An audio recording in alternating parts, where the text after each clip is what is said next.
Bonjour à tous et encore merci d'être avec nous cet après-midi ici même à Bassin-Labo dans cette émission Zigzag où on va parler aujourd'hui on va parler de chiens. Oui. Ouais. C'est pas une histoire de chien, encore le temps il est beau aujourd'hui, on n'a même pas un temps de chien, on a seulement des chiens avec nous aujourd'hui, mais pour m'accompagner, il y a Julie aussi avec moi. Bonjour. Bonjour, tout de bleu vêtu. N'est-ce pas? Hein, à la mode marine claire, foncé. Oui, bleu roi. Bleu roi. Bleu roi. Bleu roi. Hein? Le roi était bleu. Ah non, mais il avait du sang bleu, apparemment du sang royal. Voilà, c'est pour ça qu'il y a eu beaucoup de consanguinité chez eux. Bref, on n'est pas là pour parler parce qu'on est là pour parler de chiens. Tout à fait. Je ne sais pas s'il existe de consanguinité chez les chiens. Ah, mais certainement. Ah bon, oui, certainement. Il y a peut-être quelqu'un qui pourra nous en parler aussi là aujourd'hui. Beaucoup de chiens parce qu'on a avec nous Mathieu Taristas. Comment ça va, Mathieu? Bonjour, Mathieu. Ça va super bien, merci. Merci, c'est toujours un plaisir de t'avoir avec nous sur les ondes de Canal Austral, hein, parce qu'à chaque fois que tu arrives ici, tu nous ramènes des nouveautés. Aujourd'hui, tu es venu avec un nouveau chien. C'est ça. En fin de compte, moi, elle est venue avec un dog du Tibet. Voilà, mais chez Richard peut faire nous un grand plan. Voilà, merci Richard. Il dort le dog du Tibet là. Ouais. Et si on veut, là, on peut mettre à lit debout. Hein. Ok, mettre à lit debout là. Oui. Juste si on peut tenir mon micro. Ah, mais le micro là, on met à lit debout là. Si Roquette n'est pas trop fatigué. Non, parce que Roquette des fois, je sais pas s'il a travaillé, parce que des fois il travaille le soir, lui. Hein. Oui. Oui, parce qu'il lance des roquettes. Ah bah oui. Non, mais je plaisante. Ne t'éloigne pas du sujet quand même. Non, mais je m'éloigne pas du sujet. Voilà, Roquette qui se met debout. Voilà, et là, elle a fait une valse avec Roquette. Voilà, avec Roquette qui se met debout. Voilà. Mais au garrot comme ça, alors, il a une hauteur d'homme. Ah oui, Roquette est vraiment très gros. Voilà, merci Mathieu. Tu peux le remettre dans son état naturel parce que je pense qu'il n'est pas dans son état naturel quand il est au garrot comme ça avec toi. À part qu'il y a de la musique, mais comme il n'y avait pas de musique là, donc du coup. Allez mon Roquette, couche-toi. Explique-nous un petit coup. Couche mon pépère. Hein? Mon pépère. Couche mon gros pépère. C'est un mâle, femelle. C'est un mâle. Ah d'accord, donc c'est mon pépère. C'est un pépère. Voilà. D'accord. Mathieu, c'est quoi le dog du Tibet? Au fait, le dog du Tibet, c'est un chien qui, comme son nom l'indique, qui vient du Tibet. Il a plusieurs noms. Dog du Tibet, mastif tibétain. Oui. Et il m'a fait un reportage spécialement sur ce chien-là sur YouTube. Il a un nom, excusez-moi, moi, on a un trou de mémoire, c'est Doki. Doki. C'est son vrai nom originel de Tibet. Du Tibet. Ouais. Et en fait, ce chien-là, il serve pour garder les temples. Parce que pour les Tibétains, dans un monastère, le temple était quelque chose d'important. Sacré, oui. Et ça, c'est un chien de garde. Ils rigolent pas ensemble, quoi. D'accord. Et au Tibet, là-bas, il fait froid, donc c'est pour ça qu'il a beaucoup de poils comme ça. Parce que en été, il doit avoir chaud, lui, là. Là, ça va, on est en hiver, hein, mais en été. Oui, l'ina chaud, faut pas mettre à l'idée un endroit où la chaleur il tape trop. Ouais. Mais après, ce qu'il faut savoir, c'est que le poil il joue dans deux sens. C'est-à-dire qu'il protège du froid, mais le poil aussi protège de la chaleur. D'accord. Ok. Et sinon, ce chien-là, il fait à peu près 70 ou 80 kilos adulte. D'accord. Comme là, il est là. Et en termes de taille, il fait environ, comme ils mettent à lit debout, il fait environ 1m70. 1m70. Et là, il a 2 ans et demi. Hein. C'est ça. Roquette a 2 ans et demi. D'accord. Et c'est l'un des meilleurs chiens, c'est le meilleur chien de garde au monde. Ouais. Et c'est le chien qui a battu le record du 440 de la bourse des toutous. Mais explique à vous pourquoi. Explique à nous. Parce que ça, c'est le chien qui s'est vendu le plus cher au monde. Ah. C'est-à-dire que ce chien-là, en Chine, il s'est vendu à 14 millions de yuan, soit 1,4 million d'euros. Ah ouais. Wow. Pour un chien. Pour un chien. Et c'est une vente aux enchères. Qu'est-ce qu'il a de particularité, ce chien-là? Pourquoi pour avoir une valeur de 1,4 million d'euros. Voilà, mais ça explique à ça. C'est-à-dire qu'en fin de compte, c'est un riche immobilier. Un riche promoteur immobilier chinois qui a acheté le chien 1,4 million d'euros. Parce qu'en fait, en Chine, pour montrer aux gens son statut social, par exemple, si vous veut faire comprendre, c'est la culture chinoise. Nous, en Europe, c'est pas la même chose. Nous, c'est les voitures. C'est ça. Quand vous fait comprendre aux gens que vous êtes quelqu'un d'important, on prend un dog du Tibet, au moins, quand on marche avec, là, il comprend les gens comprennent tout de suite qui c'est en Chine. D'accord. En Chine. Et en fait, c'est une culture. Plus le chien, il va être grand, plus le chien, il va être touffu, plus que va confirmer le statut social. D'accord. Et c'est pour ça que Nanahan, quand il a vu vraiment une race de dog du Tibet, qu'elle était vraiment particulière, il apprend ça, au moins comment quand il marche dans le chemin, tout le monde connaît qui ça l'île. Il n'a pas hésité à mettre le prix, ça représente très bien son statut social. D'accord. C'est ça. D'accord, Julie, on a les moyens d'acheter un chien comme ça ici à La Réunion. Combien Ben, coûte je sais déjà pas, si on m'offre un cadeau, pourquoi pas? Ah bon, il donne un cadeau ça Mathieu, ben. combien coûte un chien comme ça ici à La Réunion? À peu près combien pour un chien comme ça Ça se vend ici? 3 000 euros. 3 000 euros 3 000 euros. D'accord. Ouais. Coûte moins cher qu'une Tesla, non? Oui, c'est moins cher qu'une Tesla. Mais par contre, le chien, 1,4 million d'euros, il est plus cher qu'une Tesla. Ah là oui, par contre. Troisième génération, la Tesla quand même. Ouais. Mathieu est un amoureux de Tesla, c'est pour Tout ça. à fait, donc on va aussi venir au sujet. Mais Mathieu, du coup, est-ce qu'on a un élevage ici de dogs du Tibet? En fin de compte, moi-même, l'éleveur de dogs du Tibet. Et après, je ne connais pas s'il y en a d'autres élevages à La Réunion. D'accord. Parce qu'à chaque fois, quand les gens me croisent dans la rue, ils me disent que c'est la première fois qu'ils voient un chien comme ça. Tout à fait. Quand on est éleveur de dogs de Tibet, des chiens du Tibet comme ça, ici à La Réunion, il faut des mâles, il faut des femelles, ça se reproduit facilement. Est-ce que le milieu de La Réunion est propice pour que les chiens puissent se reproduire ici, ces chiens-là en tout cas? En fait, quand on parle de l'île de La Réunion, comme Zaza, tu connais même parce que vous êtes les Réunionnais comme moi, La Réunion, c'est une petite île, mais il y en a beaucoup de climats. Oui. Et moi, en l'occurrence, comme moi, les du Guillaume-Saint-Paul, le Guillaume-Saint-Paul, c'est trop chaud là-bas. Voilà. C'est le climat idéal pour monsieur, mais pour moi, en ce moment, il fait froid. pas le bon c'est climat. pas le bon. On est d'accord. Non, parce que le soir, en ce moment... il caille. Il caille. Oui. Après, il connaît pas, mais il trouve bizarre. Comme on est en France, mais il sent la frais. Oui. Mais il ne comprend pas la frais La Réunion, on dirait les plus forts, plus prononcés. C'est ça, et bizarrement, hein? Peut-être à cause de l'humidité ou un truc comme ça, mais il ne connaît pas, mais... C'est possible. Mais il y a beaucoup de personnes qui disent ça. Je ne me prononcerai pas là-dessus. Voilà. Ah, sur la gagne, il a fait la France. Non. En France, il fait frais aussi. Hein. Alors, si on revient à ce doc de Tibet, là, Mathieu Tarista, c'est vraiment un métier que tu fais, hein, parce que être éleveur officiel, hein, on va pas le dire. C'est pas rien. Parce que quand on élève des docs de Tibet, on n'est pas cachette dans le coin chemin ou la croisée, la route de l'autre côté là-bas. On n'est pas des éleveurs un peu, comme on dirait, un petit peu au noir. Non, on est vraiment des vrais éleveurs. Ça coûte quand même cher, quand même, pour élever un chien comme ça, pour le vendre après. Parce que ne serait-ce qu'en nourriture, ça coûte combien un chien comme ça à nourrir? Un gros mastodonte comme de 80 kilos, lui mange au moins 4 ou 5 carcasses de poulet par jour.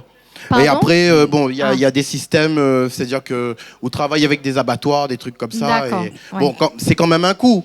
Mais après, surtout, un chien comme ça, il faut que ce soit pas forcément en tant qu'éleveur, juste en tant que propriétaire d'un chien comme ça. Oui. Mais il ne conseillerait pas à un Moon qui n'a jamais eu de chien auparavant de prendre ça comme premier avec chien. Un dog du Bien Tibet. sûr. On est d'accord. Bien sûr. Parce que si vous n'êtes pas dominant dessus lui, c'est lui qui prend possession de haut. et s'il prend possession de haut, C'est fini. ah oui, c'est fini. Alors, Pourquoi? Julie, C'est un chien, quand on regarde comme ça, il a l'air d'être vraiment affectueux et tout, mais il peut être aussi dangereux pour une personne ou pour une famille. Imaginons que nous avons l'habitude, nous avons l'expérience avec les chiens.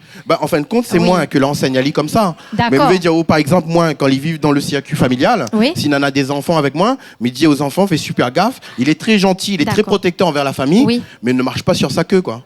D'accord. Enfin, vous comprenez, c'est des petits accidents C'est comme des ça. petites Mais choses. après, lui, il est pas bête aussi. Oui. Il va pas mordre l'enfant. Bien Mais sûr. déjà, il y aura une certaine provocation.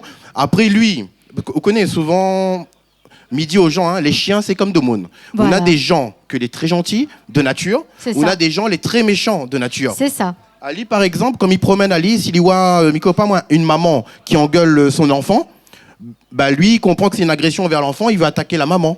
Vous comprenez, D'accord. parce qu'il est dans son univers, dans Oui. son monde de chien, ou sinon, s'il en a un boug avec un enfant, mais il dispute devant moi, il veut attaquer bonne là. Parce qu'il n'aime pas... Il aime pas les conflits, en fait. C'est ça. parce que c'est vous D'accord. qui a fait cette formation-là, ou bien sinon parce que c'est inné en lui? Ça? C'est Non, inné. c'est inné en lui. C'est inné en lui, C'est ça. chaque chien aussi, ils ont notre personnalité, ils ont notre esprit, et c'est ça, il faut comprendre aussi l'animal. Ouais, Voilà. bien sûr. Alors, peut-être une question là que Mathieu va nous répondre dans un petit instant, Julie. Oui. Si demain on a un chien comme ça chez Oui. vous, là, qu'on doit partir en vacances, comment on fait? Ben justement, il pense que Mathieu apparemment n'est pas les lieux et il propose des services à cet effet. Donc, il pense qu'un chien de cette ampleur, il va donner à un expert, à quelqu'un de professionnel. Et donc, il va adresser à moi, à Mathieu, pour ça. C'est ça. En fin de compte, là, moi, on a une pension canine dans les Hauts du Guillaume-Saint-Paul. Oui. Et en fait, pardon, excusez-moi. Pas de souci. C'est la saison de la grippe. Hein. Oui. Et en fin de compte, m'accueille les chiens des personnes qui vont en vacances. D'accord. Et les gens, ils font moins confiance parce que quand ils voient mon un élevage de chiens communs, C'est et pas s'il bien. doit laisser un malinois avec moi, ils voient que m'y maîtrise. Ah ouais, ouais. Et c'est une pension canine. Hein, Oui. les box font 14 mètres carrés, ce qui est super, super grand. D'accord. C'est pour ça qu'il m'a dit pension canine, hôtel de luxe pour chiens. Ouais. Parce que là où ça bonne naïle, les autres les chouchouter. D'accord. Et là, on a même des pompiers, des postes de bonnes chiens professionnels avec moi. Ah ouais. Et donc voilà, moi, il est vraiment dans l'univers du chien. Il fait l'élevage, il fait la pension canine. Et comme Monsieur Coindin, il dit, moi, il est un vrai éleveur parce que bon, il cachette pas dans le fait noir, il passe dans la télé à la lumière, Oui. il met mes publicités devant des centres commerciaux. Moi, il est inscrit à la Chambre d'agriculture de la Réunion. Moi, on a mon diplôme d'éleveur canin de Poitiers. Oui. Et donc voilà, quoi. C'est... Donc ta renommée n'est plus à refaire et puis surtout c'est qu'il aime les chiens. C'est Oui. ça surtout qu'il faut que nous retient, c'est qu'on a la mode de l'animal, on a la mode du chien et vous les sûr qu'avec vous les animaux seront toujours bien traités. Et C'est ça, ça. c'est important de le dire. Et Mathieu est venu avec nous ici sur le plateau de Canal Austral avec d'autres chiens, des chochos dernièrement, chochos, oui. avec encore ces chiens-là. Où élève plusieurs types de chiens comme ça, hein, chez vous, bien ou sinon consacre seulement à 2 ou 3 types de chiens.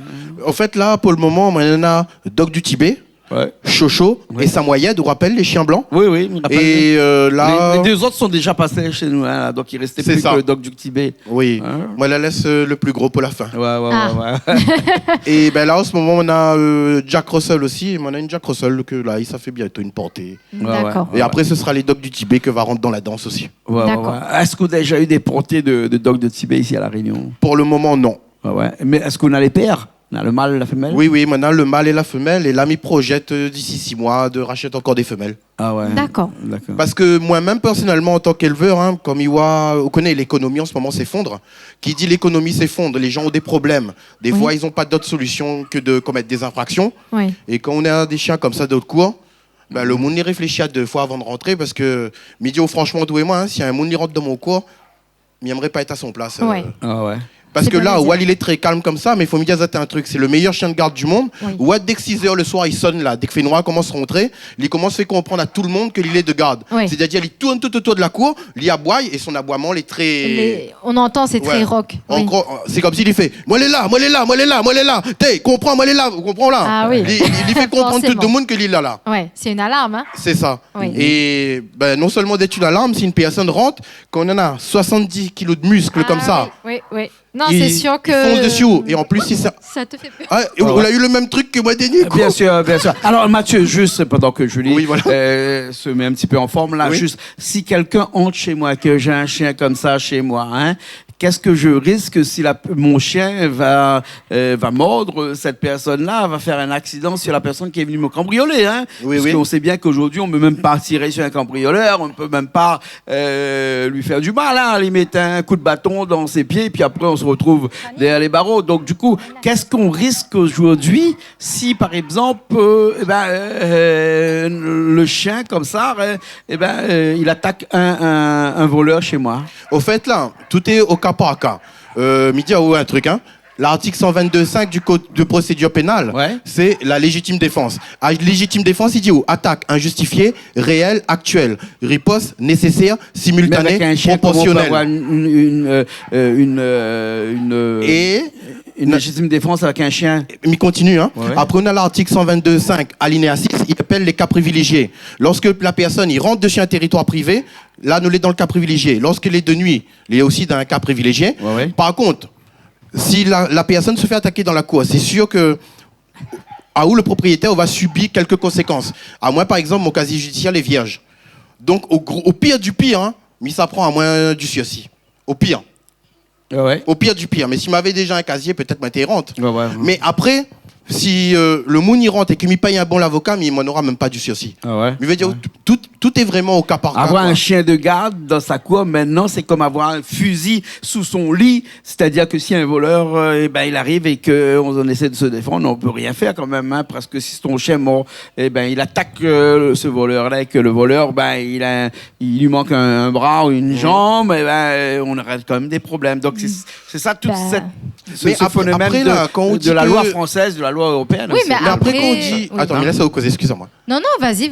Après, quand on dit il peut rien faire, là, moi, je n'est pas d'accord parce que souvent, bonne créole, Zati aime trop, comment on dit ça, simplifie des choses que les compliquer. Quand il dit attaque injustifiée, réelle, actuelle, riposte nécessaire, simultanée, proportionnelle. Des fois, on a des gens, un voleur dans notre cours, le voleur n'a même pas tapali, hein, mais le voleur retrouve il y a qu'un main en moins. Mais quand on arrive devant le juge, il va dire, la riposte était proportionnelle, là. Ou qu'on pense que mi veut dire, mi veut dire, c'est vraiment au cas par cas, et quand on doit expliquer à où devant les autorités compétentes, les vraiment étudier tout ça. Ouais. D'accord. Mais ça n'a pas dit que moi, les pro-justice, moi, les pour la justice, parce que ils considèrent que souvent, la justice est injuste. Oui. Mais ils pensent que souvent, quand on en a des problèmes, où le propriétaire de la cour, il dit que la loi la défend le voleur, c'est que le propriétaire là trop charge le voleur aussi. Ah bon? Oui, mais après, ça peut se comprendre. Sous l'effet de la colère. C'est un point de vue. Sous l'effet de la colère. Parce que le voleur, personne n'a pas demandé de rentrer chez vous. Exactement, on est quand même chez vous, on a envie d'être en sécurité. Donc, quelqu'un qui pénètre chez vous comme ça, moi, me dit, il a gagné et il mérite Ali. Oui, moi, je suis d'accord, exact. Mais attends, là, moi, je suis devant un micro, moi, devant un télé, moi, là. Oui. Peut-être le jour où je joue le voleur dans mon cas, comme ça commence à taper Ali aussi. Peut-être, mais ça pas gagné. Contrôle à moins. Contrôle à haut, c'est ça et aussi. Et peut-être il va finir en 4 planches. Et là, dans ce cas-là, il rentre dedans. Voilà. Et ça, c'est vraiment dommage. Ça, c'est dommage aussi. C'est tout le problème de la justice. Sous l'effet de la colère, sous la pression. Oui. Bien sûr. Oui, non, mais et ça, le juge qui juge ça, il n'était pas à la place, lui, quand il juge des trucs comme ça. Bon, on n'est pas là pour parler de ça, on est pas là pour parler des chiens. Des dogs du Tibet, là, qui vivent généralement au Tibet. Qui sont magnifiques. Et qui vivent dans la neige, qui vivent dans un froid montagneux. Et qui gardent des temples. Les maisons qui gardent des temples. Et les temples, il n'y a pas de voleurs, parce qu'il n'y a rien à voler dans les temples, généralement. Donc, ce dog de Tibet-là, est-ce qu'on peut le retrouver un petit peu partout en France? Oui. D'ailleurs, moi, j'avais acheté mes premiers dogs du Tibet dans un élevage français. Dans des élevages français, ils vendent un dog du Tibet 25 000 €. Dans d'autres élevages, ils vendent à 3 000 €. C'est pour dire, des fois, nanas, ils mettent un prix vraiment énormissime et d'autres, ils mettent un prix un peu plus raisonnable. Et pourquoi cette différence de prix, donc? Pourquoi 25 000 et 3 000, spéculation ou bien c'est quand même les immenses quand même l'écart. Entre Zot et moi, ils pensent que c'est un peu comme la bourse. D'accord. Spéculation, c'est ça, ouais. Mais le prix réel est sérieux d'un dog de Tibet ou à nos alentours. Quand il est petit et qu'il est sevré, qu'on va dire que quelqu'un vient le récupérer, il tourne combien 1 000 €, 1 500 €? 3 000 €. Le prix que m'y connaît à La Réunion, c'est 3 000 €. 3 000 € minimum. Parce que moi, là, discute avec une ancienne éleveuse de dog du Tibet, elle t'est fait à 3 000 €. D'accord. Donc, voilà, s'il y a des gens qui veulent un dog du Tibet, il faut beaucoup de soins, il faut beaucoup d'entretien, il faut beaucoup et d'amour aussi, c'est important. Mais voilà. L'amour aussi, bien sûr. Mais quand on aime, on compte pas. Par contre, ce qui mange, oui, ça compte. Tu as pris ton chien, tu assumes. Voilà, comme Mathieu nous dit qu'il faut au minimum 3 carcasses de poulet par jour. Parce que ça mange du poulet, ça, ces trucs-là. Pas de croquettes, alors? Si, ça mange des croquettes aussi, mais pour son poil, mais il préfère donner la viande crue. La viande crue? Ouais. D'accord. Et puis, m'a vu dessus mes chiens, ils sont en meilleur état de santé. Moi, ramène à le vétérinaire souvent. Et franchement, la viande crue, de temps en temps, il donne des céréales parce qu'un chien, c'est un carnivore. Ce n'est pas un carnassier. Un carnassier mange que de la viande. Mais un carnivore, il a besoin de temps en temps des pâtes, des légumes. Il faut vraiment bien varier un petit peu. C'est ça. Et du coup aussi, Minoré, une question à poser. Par exemple, des personnes qui ont une famille, a des enfants en bas âge et tout ça, ils aimeraient prendre ce genre de chien. Quels sont les conseils que vous pourrez donner à ces familles-là? Les conseils que je me donnerais, c'est de prendre le chien très très petit. D'accord. Déjà, quand il est très petit, il faut qu'il connaisse de la famille. Oui. Et après, là, je dirais, ce que je trouve admirable avec ce chien-là, c'est qu'il n'a pas parfaitement conscience de sa force. D'accord. C'est-à-dire que même si des fois, vous connaissez, il voit un autre chien, il veut quoi sur le chien, ou il voit un chat, il veut quoi sur le chat, il ne forcera pas parce qu'il connaît que son force est énorme et que son maître est là. D'accord. Mais après, peut-être, c'est parce que moi, elle a bien éduqué le chien. Parce que moi, vu des reportages où on a des gens, quand on a un dog du Tibet, c'est comme si on a un bébé chez eux. Vous êtes les mêmes plus rois chez eux, c'est le chien qui commande. D'accord. Donc il faut quand même maîtriser le chien et lui rappeler c'est qui commande un petit peu quand même. C'est ça. Voilà. Et comme m'avait dit Azat avant, après il dépend du chien parce que franchement, Roquette, c'est une crème. Sauf le soir, quand il transforme en bébête, il transforme en bébête. C'est normal, c'est son rôle du soir. Donc il faut pas nier devant le Tesla, c'est le soir. Voilà. Mais le Tesla, le Tesla, c'est encore un autre baisement. Vous connaissez pourquoi? Il n'est pas volé? Oui, dans le mode sentinelle, dans les caméras, il filme. Ah, super. 12 caméras au total sur un Tesla. Voilà. C'est ça. Et c'était un monsieur qu'on connaît bien parce qu'il était dans un taxi à Paris avec un chauffeur On Tesla. était dans un taxi à À Paris. Paris avec Dans un une chauffeur belle qui Tesla, nous en a fait, je sais pas, 1h30 de route. De route. Il a programmé l'entrée dans une Tesla et puis après on est parti. Et puis Conduite le chauffeur, autonome, il était c'était tout génial. avec nous et puis il discutait avec nous pendant tout le trajet. Il Ouais. discutait avec nous. Hein. Non, c'était vraiment très bien. C'est génial. Mais Bien m'a sûr. dit Azot un truc. À moi monter ça, on a la conduite autonome aussi. Oui. Mais d'après la législation française, en France, nous n'est pas autorisé à utiliser ce mode-là. Ouais. Si nous utilisons ce mode-là, moi utilise Ali moi des fois, hein, Oui. mais nous les tenus de regarder la route et de garder les mains sur le volant. Non, mais en France, il y a une législation qui a été mise en place, c'est-à-dire que toutes les 3 minutes, on est obligé de poser la main sur le volant. Pour montrer qu'on est bien montrer qu'on éveillé, est bien qu'on est là là, sur la route. et qu'on est maître de la voiture. Voilà. Hein. Contrairement aux États-Unis, où certains États, il permet à vous de dehors dedans si vous voulez. Bien Ouais, sûr. c'est ça. Ouais, c'est exactement. En tout cas, C'est ce merci qu'on a beaucoup, fait. Mathieu. Mathieu Merci. Taristas qui est venu nous parler des dogs du Tibet. Des dogs du Tibet. Voilà. entre autres, Hein. oui. Et la prochaine fois, qui sait, peut-être un autre chien. Non, encore comme ça, dans notre catalogue. Ou une autre passion, hein, on sait pas. Hein. Mais peut-être m'a ramène un chien des clients de ma pension canine. Ah, Et bah, je pourquoi pas. lui dis, est-ce que vous voulez que votre chat passe sur Canal Austral Venez dans ma pension canine. Voilà, c'est ça. Fais-y une autorisation de diffusion, s'il te plaît. Ah oui, le droit à l'image est Droit à important, hein, l'image, on est péral là-dessus. Droit à l'image pour le hein. chien Ah aussi, oui, il est hein. important comme là. Hein. Donc, Ah oui, bien, hein. on Ça, rigole les clairs. pas. Mais bon, ok, merci beaucoup. Mais me remercie à Zot pour tout, merci Julie, Merci, merci Mathieu. Jean-Claude. C'est toujours un plaisir pour moi d'être avec Zot, parce que pour partagé. moi, Bassin Labou, c'est un royaume que les délicieux, merveilleux et précieux. D'accord. Merci beaucoup, Mathieu. Merci à Richard qui était à la technique aujourd'hui. Puis après, Julie nous retrouve une prochaine fois. Hein. Avec plaisir. Zigzag, l'émission culturelle. Zigzag. Nous zigzagons de Un bout coup en à droite, bout. un coup à gauche. Mais voilà, nous sommes toujours là. Voilà. Et il n'y a rien que la Tesla pour aller un coup à droite, un coup à gauche et par contre le canal. Exactement. Hein, le Contrôlé. canal. Voilà, contrôlé. Voilà. Pourquoi on nous parle de Tesla aujourd'hui? Parce qu'on fait une fixation là-dessus. Ouais. C'est peut-être ma prochaine voiture, non? Peut-être. Non, parce que comme il voit sa Tesla jaune Ah. sur la route là-bas. Ah ouais, ça te donne envie, hein. Mais il faudrait qu'on prenne un Tesla, parce que économiquement, les biens aussi, vous connaissez pourquoi Économiquement, ouais. Une charge de 400 km, il coûte à moins 1,50 €. Ouais. Et, enfin bon. Ouais. Le Ben, tableau pourquoi de bord, pas. mais il trouve pas les tops, hein, les vilains. Un gros écran seulement, les pages. Bon. On va développer ça hors caméra, si tu veux bien. Merci beaucoup. Nous, on se retrouve la prochaine fois dans une nouvelle émission Zigzag pour parler d'énormément de choses et pourquoi pas d'une voiture jaune la prochaine fois. Ah. Allez, à bientôt. Bye bye.